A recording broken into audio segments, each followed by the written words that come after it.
Inky Ponky. What? I don't usually gamble, but it was Melbourne Cup Day. I thought I'd have a bit of fun. The staff had made a special effort. There was free beer, nibbles, little cardboard hats, and there were women there, and men in suits. Not your normal sleazy TAB atmosphere. Everyone was watching the big race. Well, almost everyone. Tucked away in the corner was a small group of Pacific Island men, watching some obscure trotting race in the South Island. All smoking, none laughing. I didn't notice them at first. Yuan? Peter, How are you? I'm alright. Must be over 20 years. Didn't think you'd be into this. Well, not really, but, you know, Melbourne Cup and all that. How's the office here? You good? Yeah, I just said alright. Where have you been hiding? Never been hiding. We're back to Darwin. Hey, I heard that. Great. Why'd you ask me? Just wanted to know how you've been. Remember you always talked about going back? No? Only every day. We should catch up. Here's my numbers.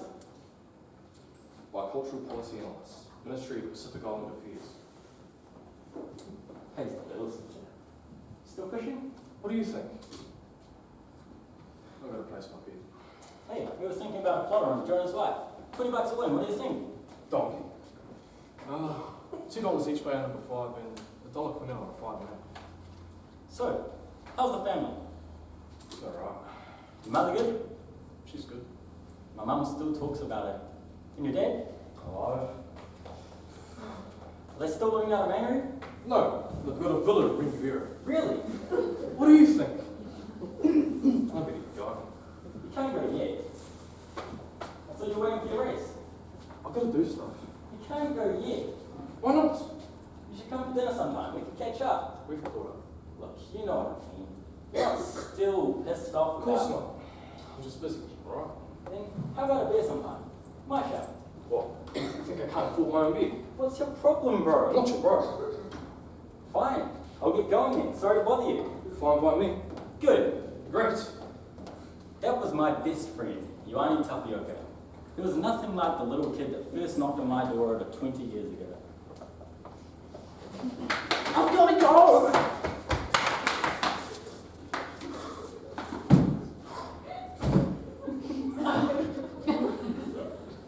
Dad! Dad! What is it, Peter? Can you come and wipe my bottom? Oh, you're 5 years old. Do it yourself. No! I want you to! God's sake.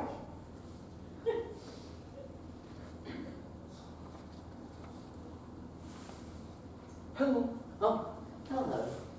Is Peter in, Miss Britton? I've come to take him to school. Certainly. And what's your name? Ioane Tapioca, miss. Nice meeting you.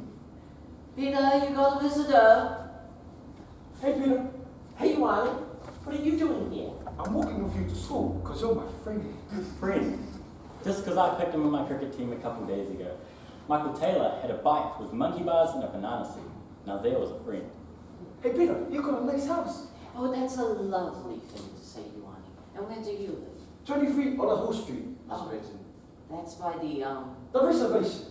Peter's father and I don't like to call it that. It's by McKinley Reserve, isn't it? That's right, the reservation. Because that's where all the dark people live. Like me. Woo! Pew, pew, pew, pew. Well, a long time ago, the reservation was considered the best part of town. It still is, because we live there. Come on, Peter, we go to school. Don't forget your sandwiches, Peter, and take one piece of fruit. Would you like an apple, Ioane? Thank you, Miss Britton.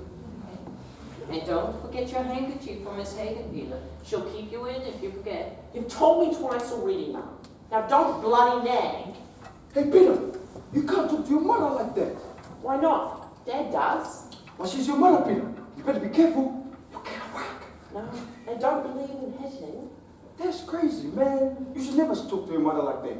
Peter, say sorry. Don't be stupid. Say sorry.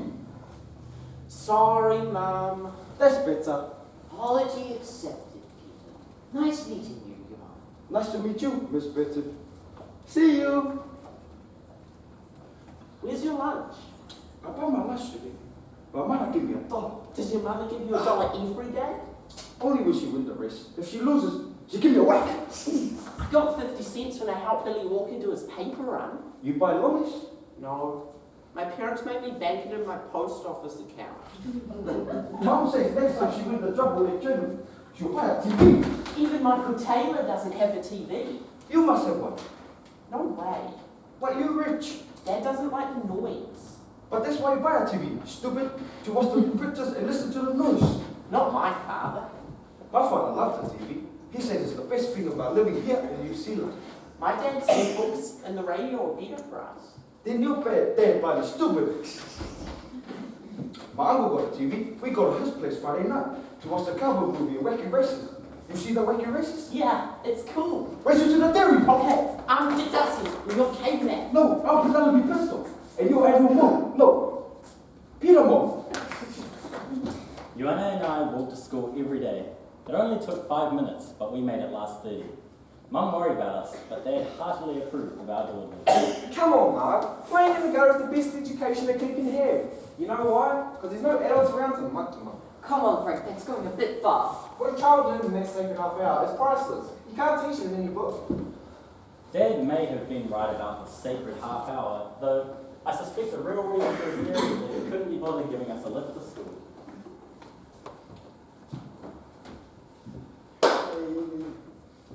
Peter, are you lunch boy? No, but you can share my 12 sandwiches. Nah, no thanks. Didn't your mother win the race? Yeah, but she had to pay the phone bill before it get cut off. Come on, Peter. Let's go play in the jungle gym. I think we should finish chewing first. Come on, Says Peter. you can choke. Come on, Peter. You try. I tried to make it across, but my palms would sting after just 2 runs. Then I'd drop down onto the asphalt, jarring my feet. But Ioani could make it across 3 or 4 times. No problem. Ioani, you're a bloody monkey. Come on, Peter. It's really easy. I'm not allowed. Mum says they should put soft padding underneath. Come on, Peter. It's fun. Then I noticed the long ponytail hanging down from Ioani's neck. Hey, I'd never Ioani. seen it before. What's that thing hanging down? That's my dick. No, from your head. Oh, it's special. They come off when I'm about 12. All my aunties and uncles give me money. Even the minister. How much? $2, $5, una para Alana had this color. Uncle Paul gave me $20. That's it. I'm going to grow a ponytail too. For weeks, the whole school discussed Ioani's ponytail. No one knew the reason, though Veronica Crombie had a theory. It's simple. He wants to be a girl. Stephanie Arlington agreed. You might be right, Veronica, because Islanders wear dresses around the house. But Andrea Tudor had the real answer. It's really hot on the islands, right? So they grow their hair out because it's like an umbrella. But Lorraine Carroll's theory was the most readily accepted. Dummies, in the islands they're really poor and they can't afford scissors. Lorraine, you spats. They live in New Zealand now. Yeah, and they still can't afford scissors because they spend all their money at the TAB and on booze. So fair. Pinnacle, pinnacle, pinnacle, pinnacle, pinnacle. Good morning, Miss Hagen. Miss Hagen was the only teacher I'd ever had who gave me nightmares. I was certain she was the witch from Hansel and Gretel. Good morning, class. I hope you've all remembered our hankies. Now, what do we say? Before I go to school, I must brush my hair, clean my tooth, and I mustn't forget my handkerchief. Ioani, What? wave your hanky. I don't have one. But you're meant to. But I don't have a cold. Look, no snot. Doesn't matter. Just wave your hand in the air. But I don't have a hanky. She'll see. Old witches can't see very well. Haven't you read Hansel and Gretel? Who? Ian Tapioca, what are you doing? It's Ioane, Miss Hagen. Ian, you know your islander name's too hard to say. Anyway, Ian's a lovely name. Miss Hagen, my father says that if you're going to change Ioani's name into English, then it should be John. Ian's not even a correct transliteration. John. I like John. It's in the Bible. Peter, there is no such word as transliteration. It's translation. And if Peter doesn't want to smack on the back of his legs, he'll keep quiet. Anyway, there's 3 Johns in this class. I'll not have another. Now, Ian, where is your handkerchief? I'm wearing it, Miss Hagen. I can't see it. Show it to me. It's a pretend handkerchief. And why are you doing that, Ian? Because Peter told me old witches can't see very well. I think Ian and Peter need to come to the front of the class. John Tooth, pass me that ruler. Ian, tell your mother to buy you a handkerchief. Chief. Ow!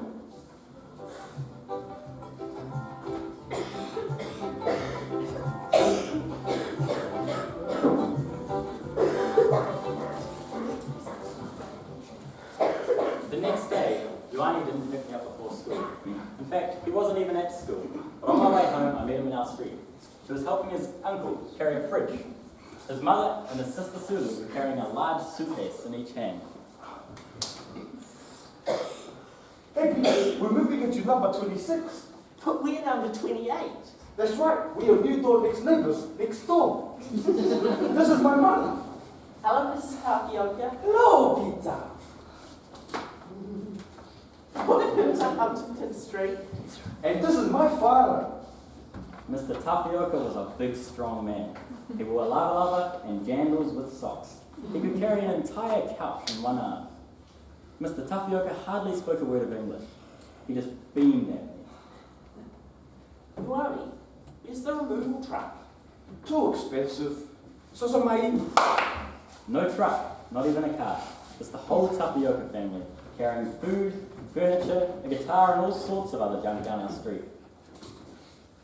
Peter, you know there's a new class at school, eh? Yes, Mrs. Tapioca. You make sure you work hard. No mucking around. I promise. That's my boy. So, pick that up. Dad, this is Mrs. Tapioca, Ioane's mum. G'day, Mrs. Tapioca. Nice. Mrs. Tapioca was overjoyed. His dad was the only adult in the whole street to meet the new neighbours and to bother to learn their name. Meanwhile, across the lounge, in the dingy lounge of number 29, Mrs. Heathcote peered through the blinds to see what on earth was going on. Bloody Islanders!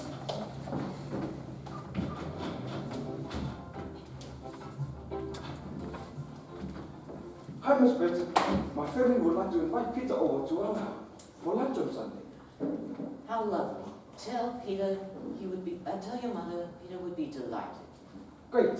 Tell her to be at our place about 9:30 so we can go to church. Church. We always go to church before Sunday night. I'll make sure Peter's ready. Bye, Ioane. My son, the Christian, eh? You said I could go to Sunday school if I wanted. Of course you can. Just don't expect me to have anything to do with it. You drive me to clarinet lessons. Why not Sunday school? Because religion is all rubbish, Peter. It's made up, like the toothpick. Or Father Christmas. Frank! Don't you dare. Look, you can go to Sunday school, Scouts, Hitler Youth, or any other fascist organisation, as long as I don't have to hear themselves going on about a bloody wonderful day. Church will be lovely. Oh, They Jesus. sing beautifully. But in their own language.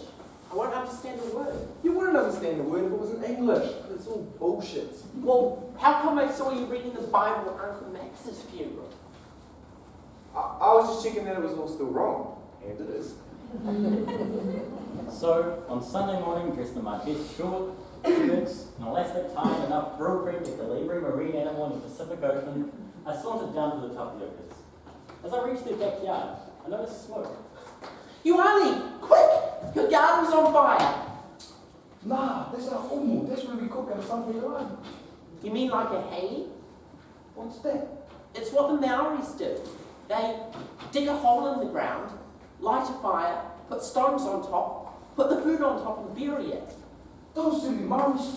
We put the stones on top of the ground. Oh, You like my hat, Peter? oh yes. Makes you look very beautiful, Mrs. Tapioca. Ioane, where's your church? Over in Newton. But you guys don't have a car. That's why we catch the taxi. So we crammed into the taxi.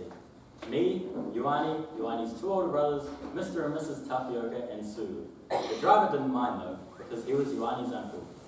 Once we arrived at the church, there were hundreds of islanders there, and Mrs. Tapioca knew every single one of them. Hello, this is my son Ioane and my other son Peter. Can't you see that we resemble? Stop!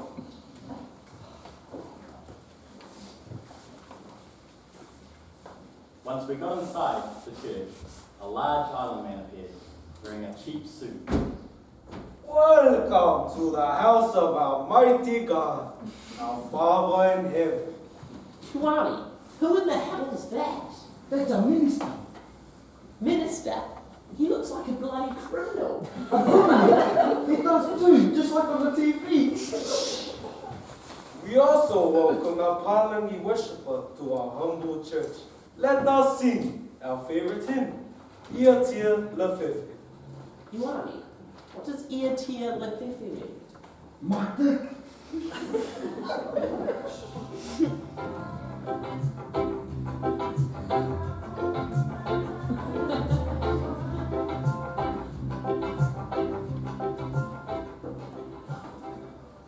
Mum was dead right about the singing.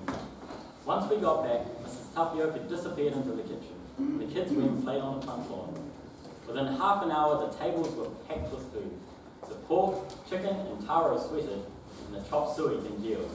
The coconut bread and pangakiki begged to be eaten, but everybody just stood there, waiting. Ioane, when do we eat? You have to wait. Why? You just do. Then an orange Valiant Charger pulled up. The rear door opened, and a large man wearing reflective sunglasses surveyed the scene. Criminal had arrived.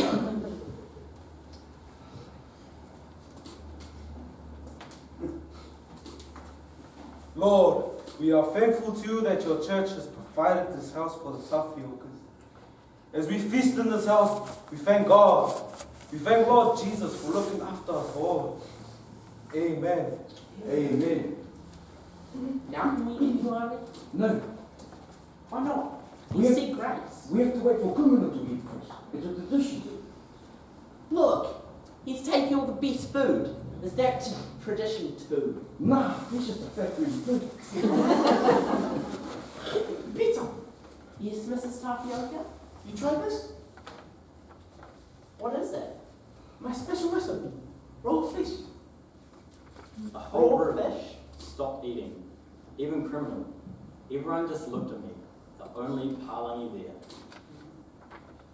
Do you like it? Like it? I love it. I told you he was my son. So, stop it.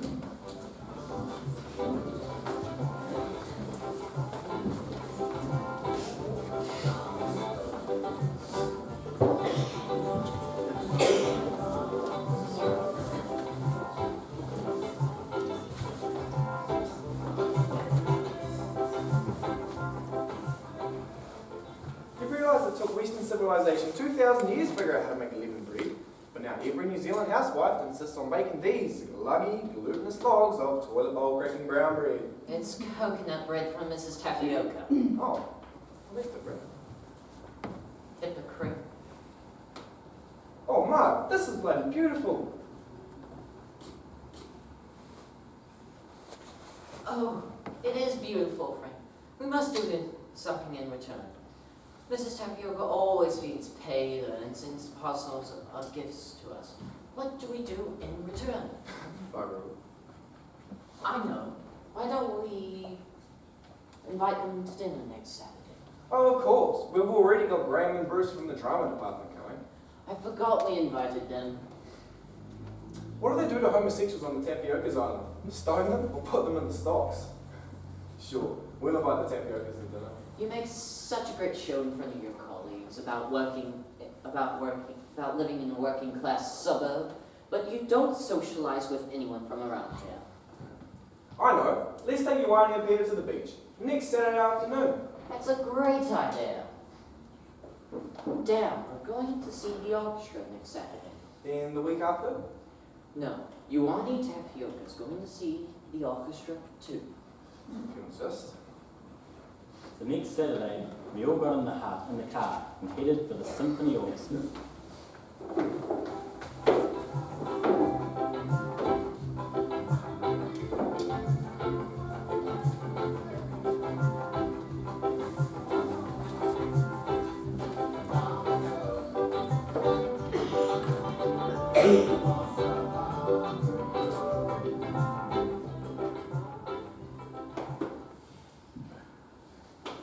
No, man. I'm not wasting money on a parking building.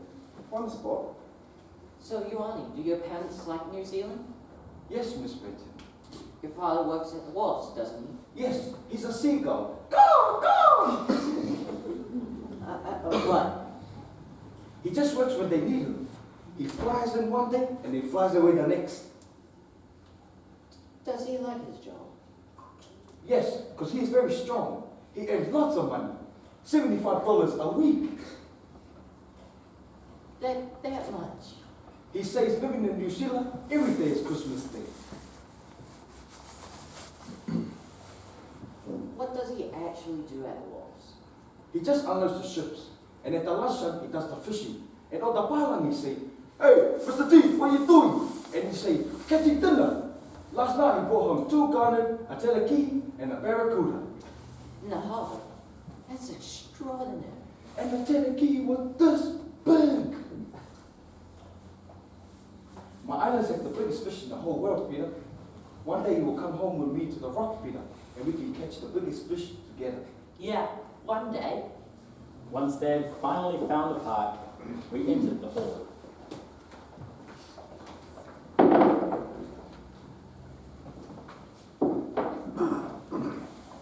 Hey, Peter, I thought you said the orchestra would sound good. This is just the tuning up. My uncle tuned his guitar when we do the hymns. Do you like to sing hymns at home, Miss Bridget? No, we don't. But I thought you liked music. We love music, but we're not religious.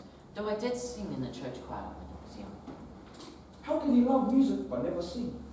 Well, I sing, but Peter's father doesn't like it because he says I always get the words wrong. This piece is in 4 movements, Ioane. That means when the music stops, it's not the end. You don't clap. Why not? You just don't. Okay, even if I like it. Even if you love it, you'll be able to clap really loudly at a fast bit. That's the presto, the final move. Hey, Peter, what's the presto? My Ioane really enjoyed the first movement, and he knew just what to do at the end of the second movement. But at the end of the third movement, an old lady behind us started to clap. Shut up! You don't clap until after the pesto! Then it was time for the soloist, a large soprano. Hey, Peter! That lady's really fat, and she's not like me too. After the violin introduction, the trumpets entered. Hey, Peter, wouldn't it be funny if those violinists got stuck on the strings and they went like a bow and arrow? Hit those guys playing the trumpets right in the face. Pew, pew, pew, pew, pew. As Ioane and I tried not to wet our pants, Mum got the giggles too. Dad just turned away and pretended that he didn't know us. The soprano got the giggles too, and she tried not to laugh while she sang. She succeeded brilliantly, and at the end of the piece, we all clapped and cheered. Yeah! Woo! The conductor brought her forward for one last extra bow. She bowed low and looked straight at Ioane, giving him a massive grin. Peter, that fat lady winked at me. She winked at me.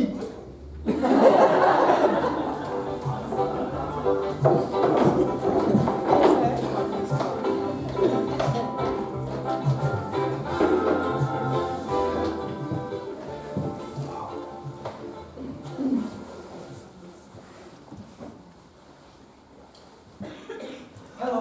Hello, Ioane. Is Peter all right, Miss Bridget? We were going to play the mini souk. I'm afraid his father's driving me on the clarinet lessons.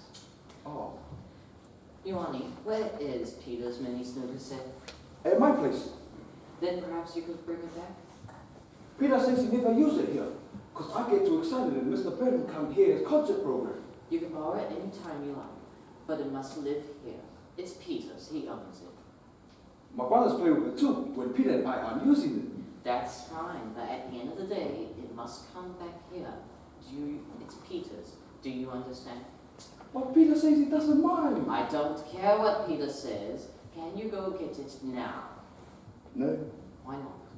My uncles are coming over tonight for the tournament. The tournament. Uncle Bo won $60 last Friday. Maximum break was 147, twice in a row. They gamble when Peter's finished with us. It's okay. They pay him $5. What did he do with it? Spend $1 on rollies and leave the rest to Uncle Albie. He lent money to your uncle. Peter had to. Peter lose to Uncle Albie in poker.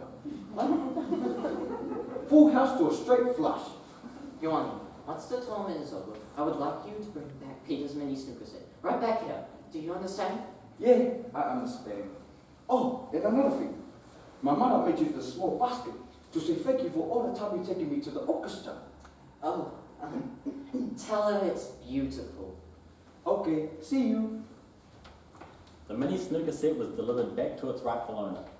Thankfully, Ioane didn't tell Mum about the scooter, which had actually been living in the Tapioca's garage for over a year.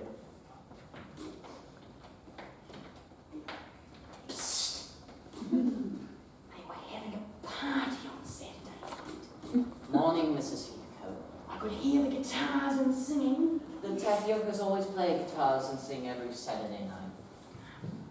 Those islanders drink when they sing. And that's when they rape and murder. Yes, they were drinking on Saturday night. Cocoa, with lots of sugar. Peter had 2 whole cups with his pancakes. You let your boy go there? Yes, and when I went to collect them, there was no raping or murdering going on. Just a bit of prey. But that's okay in moderation.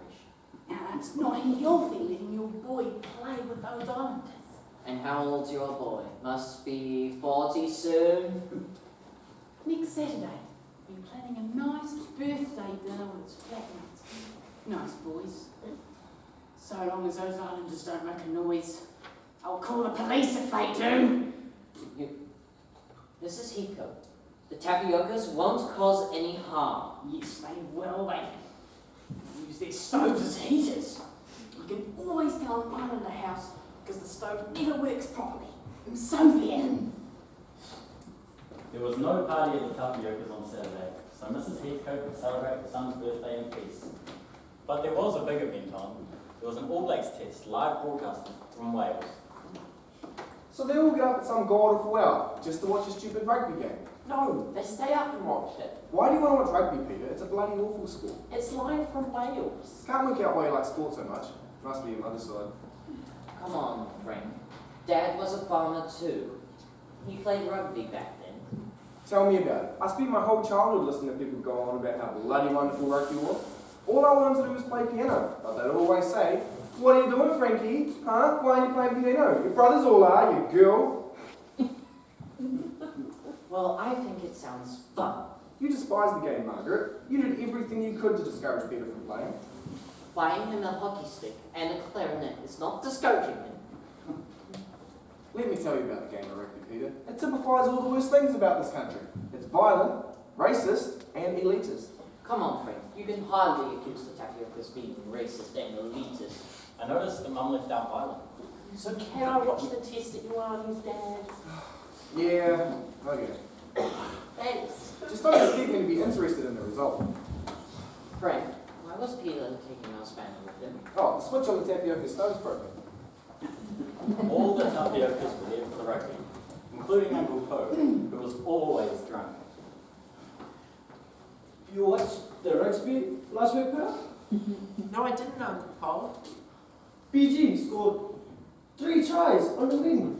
But I ain't still the fastest wing in the country. And I play for the best club in Nusa. Go, the Pasabi Ponies. Yeah! Since leaving the island, Uncle Po had his moment of glory on the wing for the Ponsonby Seniors, when the great Brian Williams was playing for Auckland and the other 3 wingers were injured. But Po's career came to an abrupt halt when he got caught into a scuffle at one of the local bars. Once the police had finished dealing with him, he was black and blue, the colours of his beloved club. Mrs. Tapioca nursed her brother back to health until he was well enough to get into drunken brawls all over the city. Mrs. Tapioca, how come the bedding's in the TV room? Because we are sleeping. It's dark. Blankets were distributed and the mattresses were laid. Mrs. Tapioca came in with freshly made pangakiki and hot cocoa. Peter, your turn to sing? But I don't know any songs, Mrs. T. Then do the nurse wife song. Please, Mrs. Tapioca. Peter, do it. Peter, Peter, Peter. Before I go to school, I must brush my hair, clean my tooth, and I mustn't forget my handkerchief. So beautiful. That's nice, huh? So, stop. Here come your flags. Lovelace no good unless they pick me, because I am the fastest winger in the country. You faster than BT, Uncle Paul? My brother much faster than BG, Peter. Because he practiced running to that bloody pub every morning. They barracked and sung like a bunch of Pacific Islanders. We cheered so loudly we would have woken up the whole street, but everybody was already awake watching the big game, except for my family, who were asleep, probably dreaming of symphony orchestras. Once the game finished, the Tapiocas spoke more and more in their own language, and I didn't understand a word, but it didn't matter. Once the TV turned off, Mr. Tapioca switched off the lights, and we all pulled up the blankets and drifted off to sleep, together, snug and warm.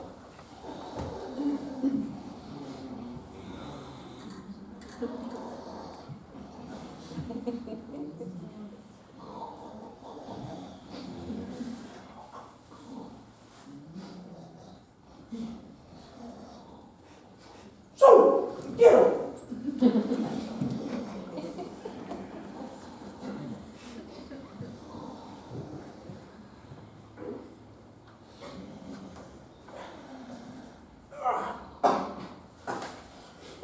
What happened? All over, Uncle Paul. We won. I sleep for the whole bloody thing. Why no one wake me?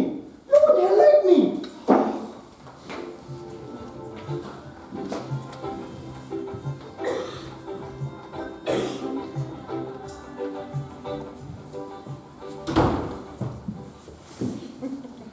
Hey, Dad. I've been put up to standard 1 already. Wow, Peter, that's great. What about Ioane? He's still in the primers. Only some of us were put up. Mom, come on to school. I couldn't work out why Dad drove to school. The sun was shining, and even on the day of the Wahine disaster, he'd said that it was near enough to walk. If you're going to promote Peter, Miss Hagan, then you should promote Ioane as well. They're exactly the same age. Mr. Burton, it's not up to you to interfere in the education of another child. Besides, I think I know what's best. I've had a lot of experience with Maoris, Islanders, and other slow learners. I'm well aware of your dealings with Pacific Islanders, Miss Hagan. That is why I'm here. Not the strapping and smacking issue again, is it? I've told you, they like it. It's called corporal punishment, and it's illegal. Then I'll remind you, it's also illegal to keep your child home from school without a good excuse. Dear Miss Hagan, please excuse Peter from school. He was skiing with me. Please excuse Peter from school. He was doing his clarinet practice. Oh, and the best of all, please excuse Peter from school. I thought it better to keep him home. Now, what does that mean? Look, Peter is extremely unhappy that his best friend's no longer in the same class as he is.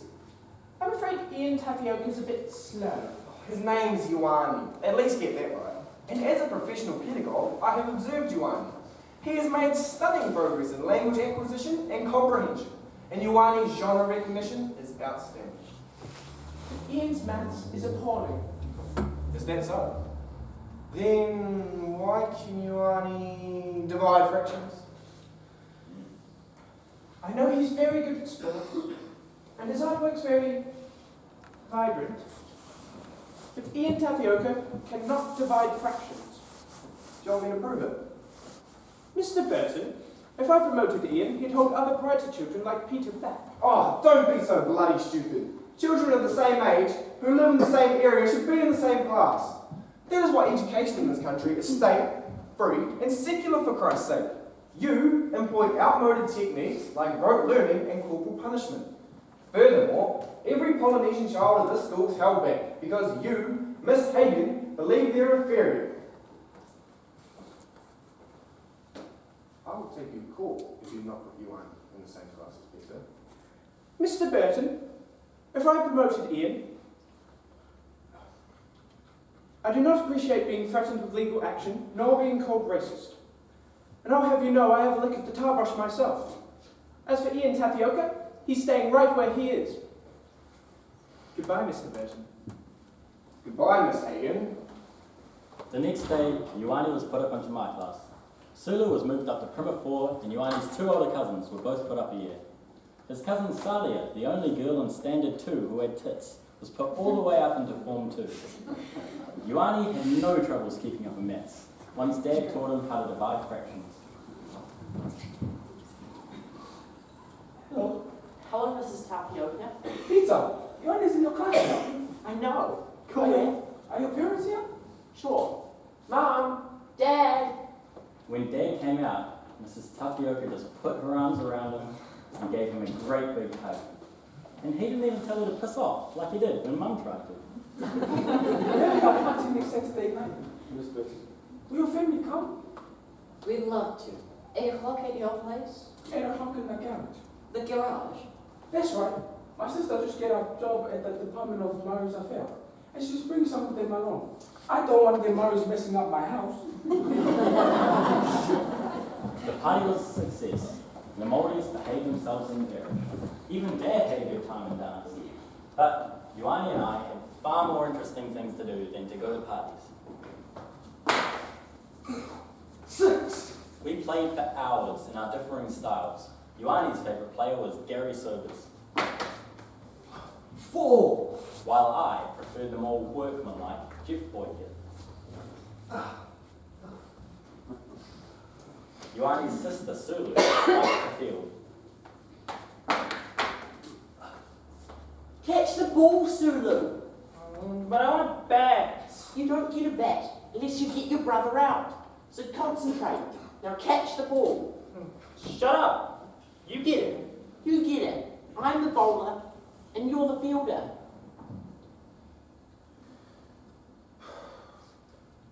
Go get the ball or I'll put worms down your neck. I'll tell Mum.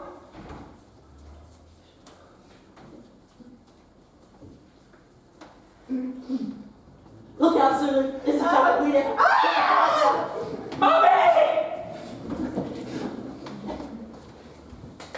On Saturdays, Ioane and I would hang out at Mariwa Park in case any of the local adult teams were short.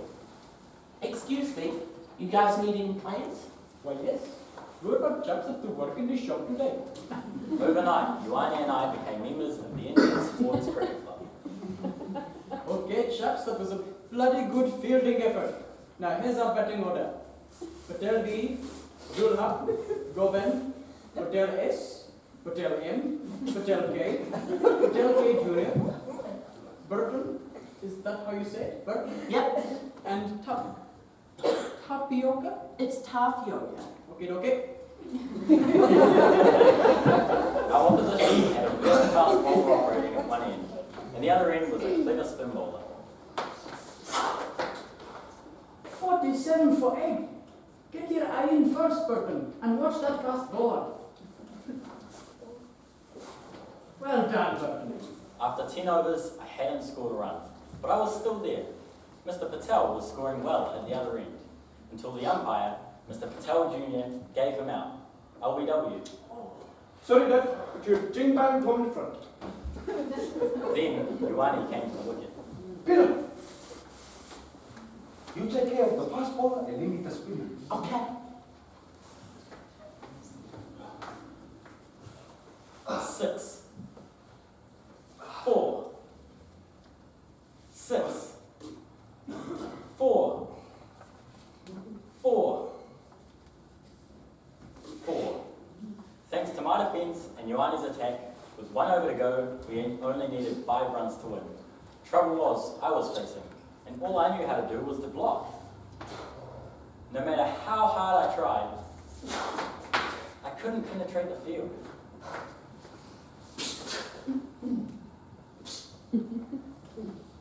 What do you reckon? There's only one ball to come. You hit a 4, withdraw. You need to hit a 6. I've never hit a 6 in my life. Then try. The fast bowler roared in. I could feel a 6 coming on. I lifted my bat up high and got a thin edge. The gully fieldsman dived full length and caught the ball in his fingers. Then fell to the ground and dropped it. Run, Peter, run! I sprinted for my end, Ioane for his. It was suicide. The slip fielder raced in and fired the ball towards the bowler, who whipped the bails off, and I was way out of my ground. Well, batting in. That's it. That's all go home. But the bowler hadn't actually caught the ball. It had slipped through his fingers and was hurtling towards the boundary before overthrows. Bloody hell, Burton! You've gone and hit a bloody 5!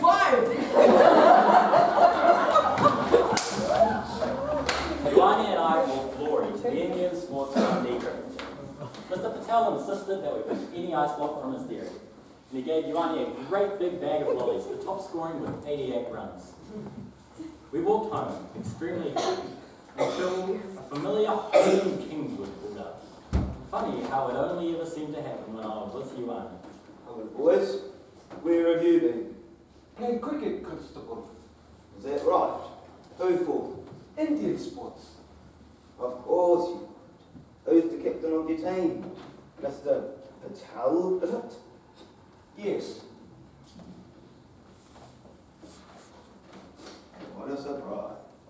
Own a fruit shop, does he? No, a dairy.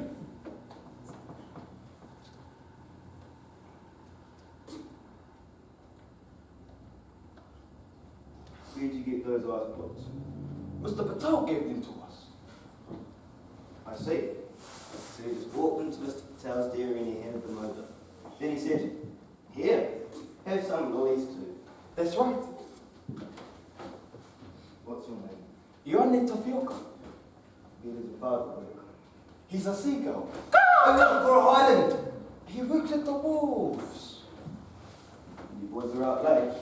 Game went to the last over. Is your grandfather up? No.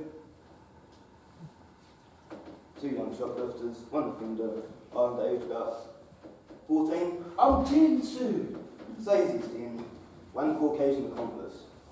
And don't open those lobbies. Sorry, sir. After checking with Mr. Patel, the cops dropped us home. Even though Ioane hadn't done anything wrong, Mrs. Tapioca gave him away because she didn't want him doing anything involved with the police. Ioane may have been a hit on the sports field, but his schoolwork wasn't as good as mine. My parents insisted that I did anything I could to help him out. Peter, where in the hell have you been? At Ioane's. Oh, but it's 9:30. Your mother's been going crazy. She's out looking for you. We were joining the library. You already belong. I was helping Ioane join. That takes 2 seconds. Not for Mrs. Tapioca. She can't read. So I had to wait for Mr. Tapioca to come home. And? He was drunk. Oh, Jesus, Peter, you could have let us know. I was only trying to help. But it's pretty hard joining someone up with the library when their father starts singing all the time and their mother can't write and we're trying to get a book and it's not my fault. Hey, come here, look. I'm sorry. Did you join him up here? Yes. I forged Mrs. Tapioca's signature. Well done, Peter. You're a good friend to you, aren't you? Hey, but don't tell your mother about the signatures, all right? Oh, was Mr. Tapioca okay? Yeah, but I have to go around first thing tomorrow morning. What's that for? He's going to pay me 50 cents to do his income tax.